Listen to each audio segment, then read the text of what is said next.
Você chegou nesse vídeo porque você estava procurando um desenho para o seu bebê? Se foi isso, me acompanha nesses minutinhos para eu te dar um alerta, para que você possa pensar sobre isso. Eu me chamo Ana Januzzi, sou médica, sou mãe, sou uma estudiosa de sono, rotina dos bebês e também do uso de eletrônicos nessas crianças. E eu quero te dar um alerta sobre o excesso de desenhos na infância.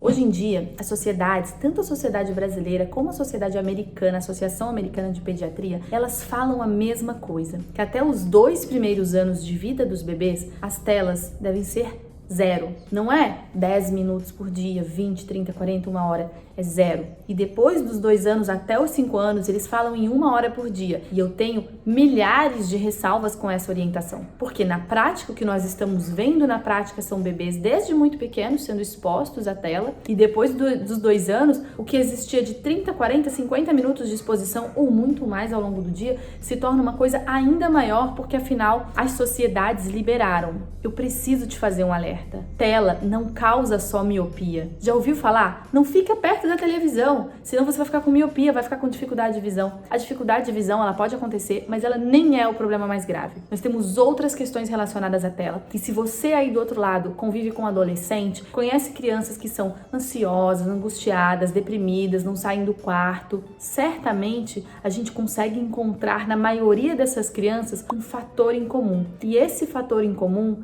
é o que a gente chama do ciclo de recompensa e de vício da dopamina. E quem está nesse ciclo de vício de recompensa? As telas, os desenhos. Eu não vou nem falar desse vídeo dos jogos, que tem uma coisa muito mais profunda de vício. Eu quero falar de desenhos. A gente sabe que quando a gente bota um bebê para ver um desenho, não é porque a gente quer o mal da criança, muito pelo contrário, a gente ama aquela criança, a gente quer que ela esteja segura enquanto a gente faz alguma outra coisa, porque dá um trabalho enorme. E eu entendo, já tive que colocar minha filha na emergência na frente da TV. Quando a minha menor nasceu, quando a gente teve um vazamento em casa, essas situações de fato demandaram que eu precisasse daquela babá, que é a TV, para cuidar da criança em algum momento. Mas isso não pode se tornar uma rotina. E por quê? Funciona da seguinte forma no cérebro de uma pessoa, né? E da criança também. Quando a gente recebe um estímulo, o estímulo pode ser um chocolate, pode ser uma coisa que a gente acha muito prazerosa, pode ser um desenho. Quando a gente recebe esse estímulo, a gente tem uma elevação da produção de dopamina dentro do nosso cérebro. E essa elevação da produção de dopamina vai depender, ela vai ser maior ou menor a depender do grau do estímulo.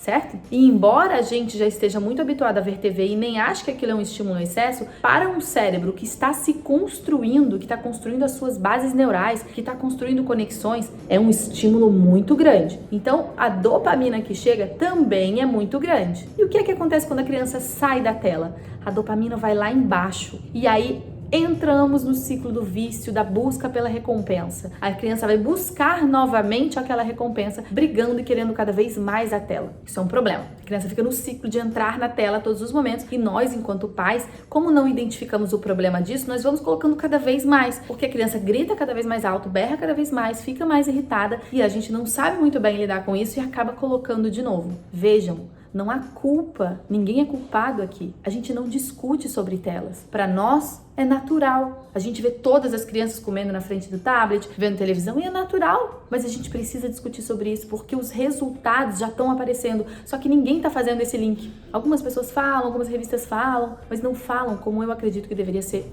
o suficiente. Bom, essa criança que teve um excesso de dopamina, ela agora vai ter muita dificuldade de encontrar a dopamina para encher esse reservatório de dopamina que estava cheio até pouco tempo em outras coisas. Vejam, isso é uma agenda.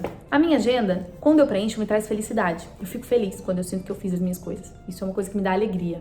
Isso me dá dopamina. Quando eu faço uma comida e eu gosto do cheiro e isso me dá dopamina. Quando eu leio um livro que eu gosto, isso me dá dopamina. Isso me dá dopamina em níveis normais, né? Em níveis que fazem parte da nossa homeostase, do funcionamento do nosso corpo. Se eu tenho níveis de dopamina elevados que eu recebo a cada momento que eu sento na frente da televisão e vejo um filme muito elétrico, ou um desenho muito animado, um Baby Shark, qualquer coisa que tem muitas luzes e muitos sons e muitas trocas de imagem, sempre para prender o telespectador, todas as outras coisas que também seriam fontes de pouca dopamina, como a vida tem que ser, elas ficam desinteressantes. trazendo isso, né? Isso é uma constante, né, gente? Não é que isso aconteça uma vez na vida da criança e ela tá prejudicada para sempre de forma nenhuma. Mas se isso acontece como uma rotina, a criança vai deixando, se desconectando das coisas da vida real, porque essas coisas, ela até dão um pouco de dopamina, mas não é suficiente. Os receptores dessa criança estão acostumados a mais dopamina, a mais felicidade, a mais estímulo. E os estímulos da vida real, de sentar e conversar com os pais, de brincar com os outros amigos, de correr, de andar de bicicleta, eles se tornam desinteressantes. Há um ponto que existem crianças